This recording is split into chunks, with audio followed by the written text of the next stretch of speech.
Hey, good evening, everyone. Welcome to Pick Up the Truth. Hope y'all are having a good night.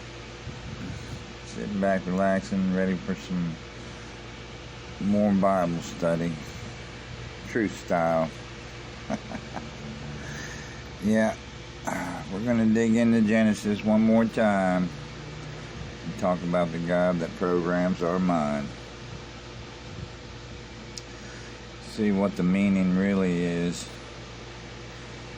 meant to program us with. Now, let's get into this God. First, we have to understand where this God is coming from. Now, this God that we're meant to put our faith in and our belief in, supposedly the one that created us. Now, this God comes from the Trinity. And we all know what the Trinity is. It's the Masonic Pyramid. The one that we see all over this land that was created for us. We see the pyramid everywhere we go. We live in a pyramid.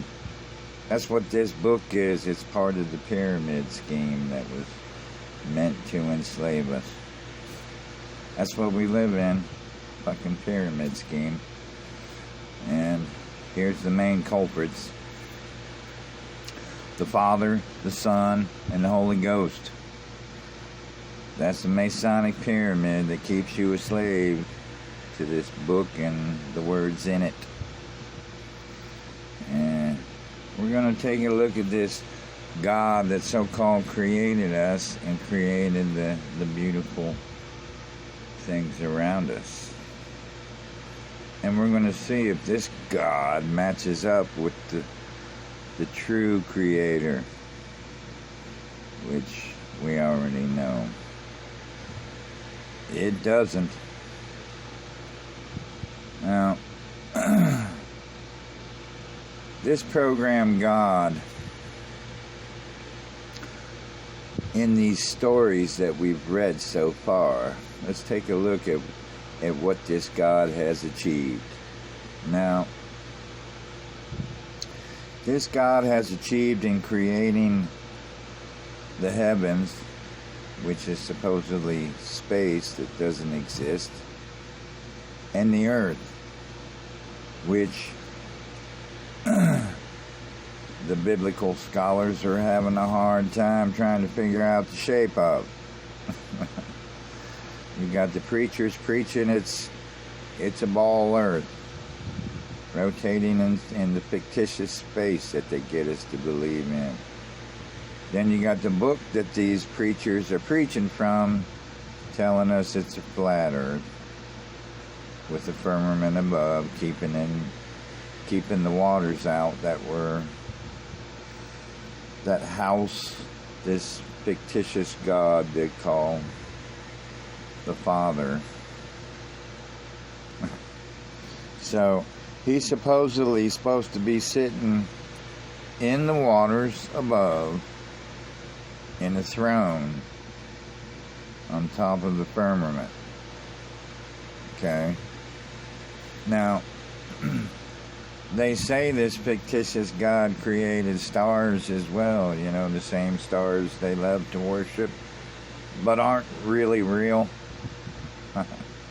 Because every time we go up to look in the fictitious space to look at the stars they give us and tell us that exist, all we see is light and sound frequency vibrations we can see through a water-type substance. That's not a star. That can never be considered to be a star. So, we know that's fictitious right there. And we're not being told the truth of any of creation. Now, what we get from this God they program us to believe in is that He created the heavens and the earth and all the beauty and life and everything we see. But we see this God they program us to believe in. They also program us to believe that we need to be fearful of this God, the one that created all life. Because so far what we've learned is this God judges his creation, even though he's supposed to give his creation free will. This God so-called judges the animals and curses the animals of creation, even though they're incapable of knowing a language, speaking a language, or communicating with people.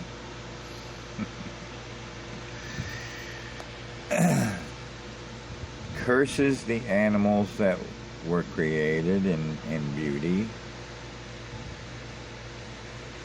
I mean, the beautiful animals we see that live in free will off the creation it was created for. This God that we were programmed to fear cursed one of the animals it created.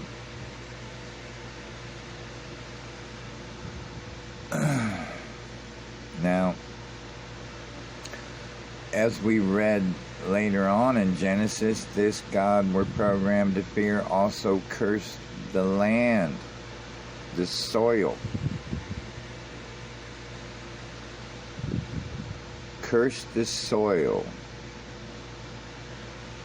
that was created to bring life to every living thing on the earth,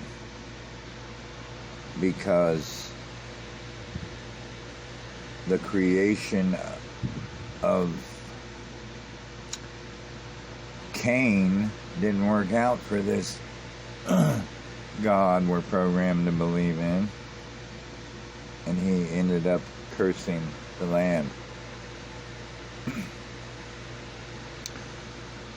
This program God we're given to believe in also encourages the killing of the animals he created when he endorsed and accepted the sacrifice of Abel with the burnt offering and the dead carcass of the animal that once held life. So that programs us to believe that this God is okay with us killing the animals in creation so that we may consume them as food.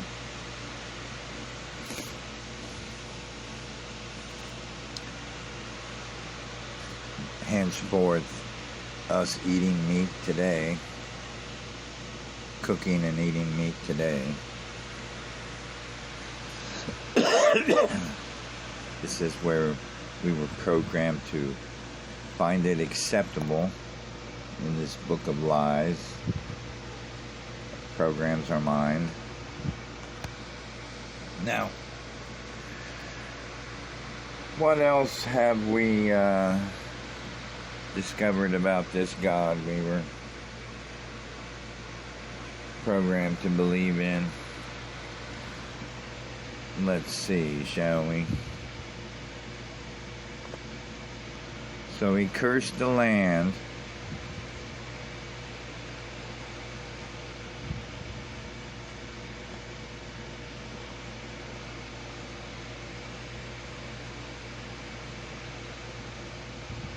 And he cursed the animal.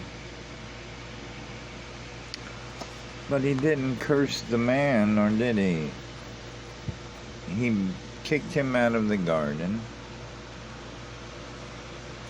That wasn't really a garden because there was a stumbling block in the way that this program God put there.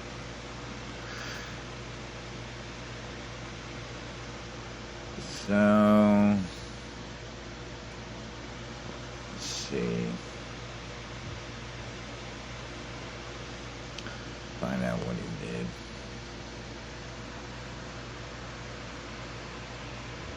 So, this program God created mankind in his own image.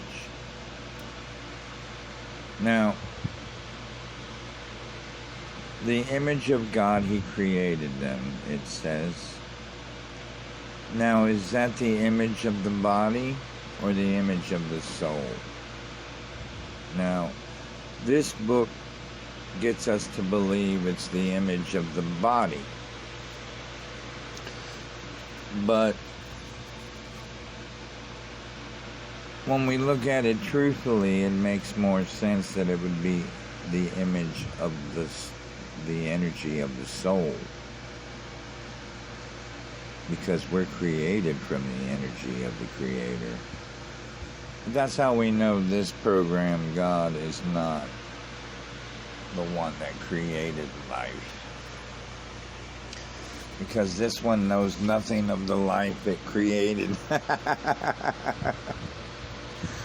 or how to curse it. Shouldn't be cursing any life it created. Free will means free will without interference, which is what our true Creator has been doing, letting us live without interference. True free will. How do you think our enslavement continues? There's no Creator. You want to stop this? We do have a Creator, but this Creator is not going to interfere. Why do you think we're being fed truth? I'm being fed truth every day through the natural energy of this earth. You know, the things I talk about are the things that just come into my head. And these things you're meant to know. These things help you and guide you in truth. So you don't fall prey to these words that program our minds and program us how to live and what to believe in.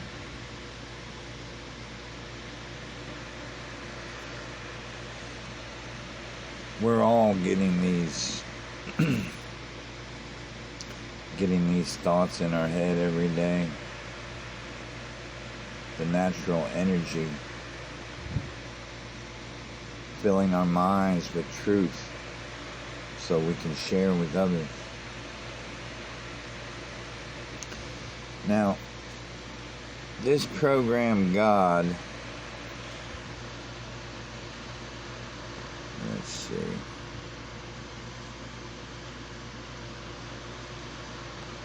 Now, I'm going to try.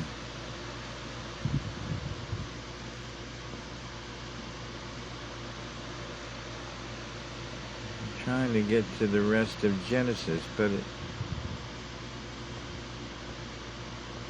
okay. Genesis 2.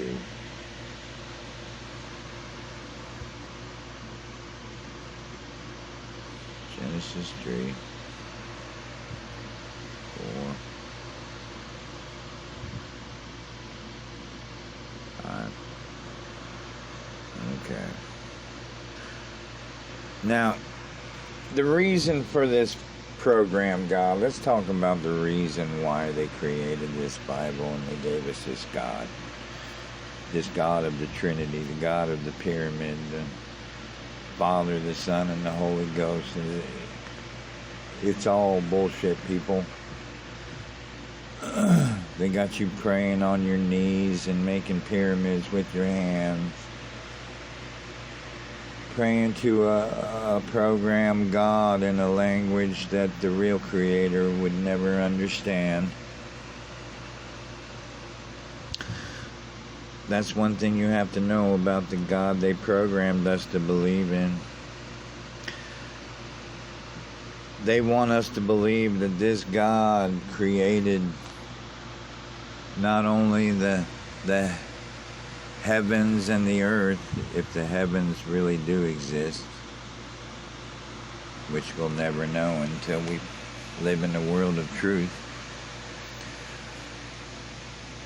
And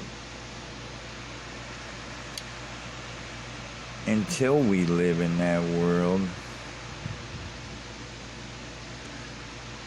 we have to go by our natural instincts and what we truthfully see.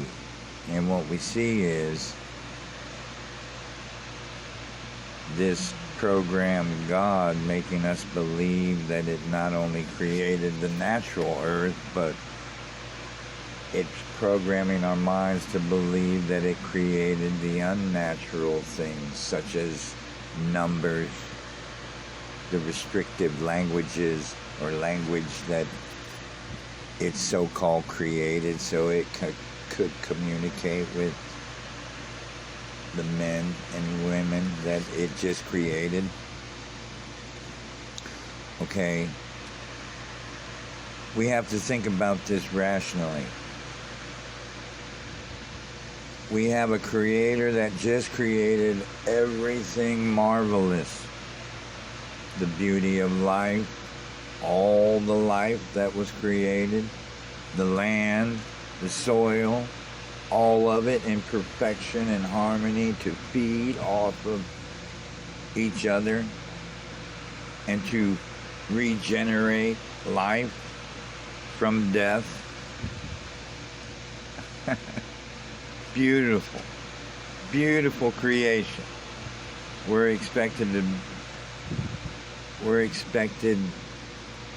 to believe that something that created such magnificence also created things that limited our ability as creation.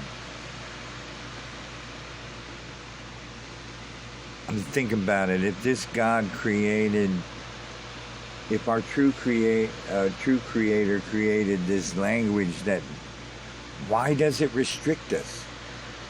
Why would the language created from true creation restrict humanity with only what it's capable of doing and communicating with each other?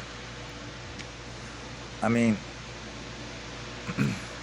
before language, we had many more ways of naturally communicating with each other and the animals, and that's the way it was in true creation. In true creation, before we were enslaved and programmed by the words in this Bible, I believe we were made equal, male and female, left alone because we were created to have natural instincts, the same natural instincts that we see the animals have, the same natural instincts that we were created to live by, but no longer do because we no longer live in the nature that was created for us. We've enslaved ourselves in these concrete and steel cities and believe in these books that were written for us. We believe wholeheartedly in every word in these books, or maybe you'll just henpeck it and only believe in a certain thing in this book. Either way, you're deceived when it comes to this book. If we haven't learned one thing about these Masons, we learned that they're good deceivers. They're good deceivers, and they're good at programming our minds on whatever they want us to believe in. And they take advantage of us as people of faith as well, because no matter what, people, we came from truth. Before we were spit out into this world that programs our mind, we came from truth, pure truth. Truth of creation we came from. The souls that give these bodies life came from the truth.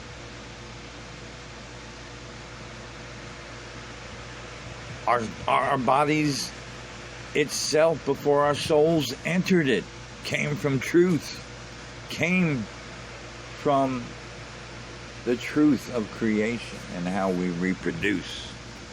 Okay.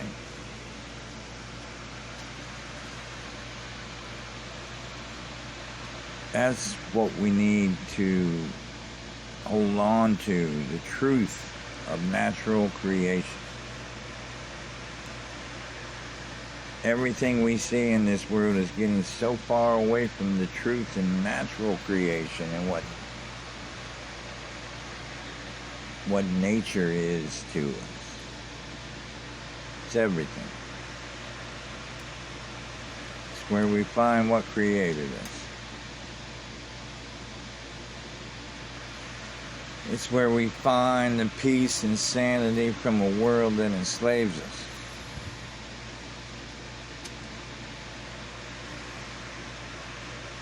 It's how we can get away from this knowledge that programs.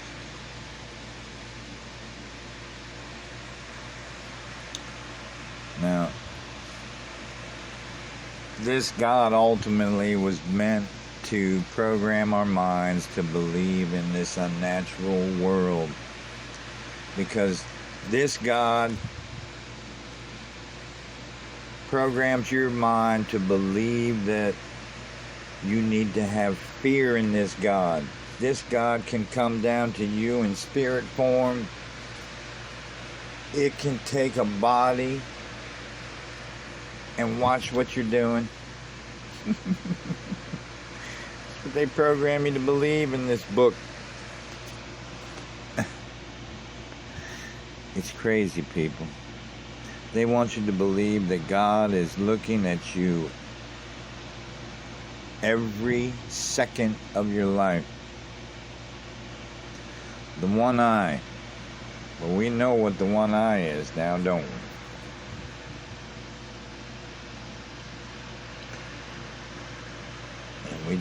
We know that's Masonic programming, and we can't live by that anymore.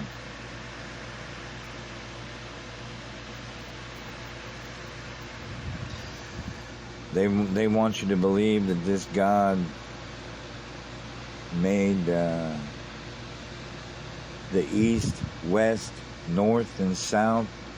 That's the basis for the map. How could this God make an east, west, north, or south without a language that anybody understood?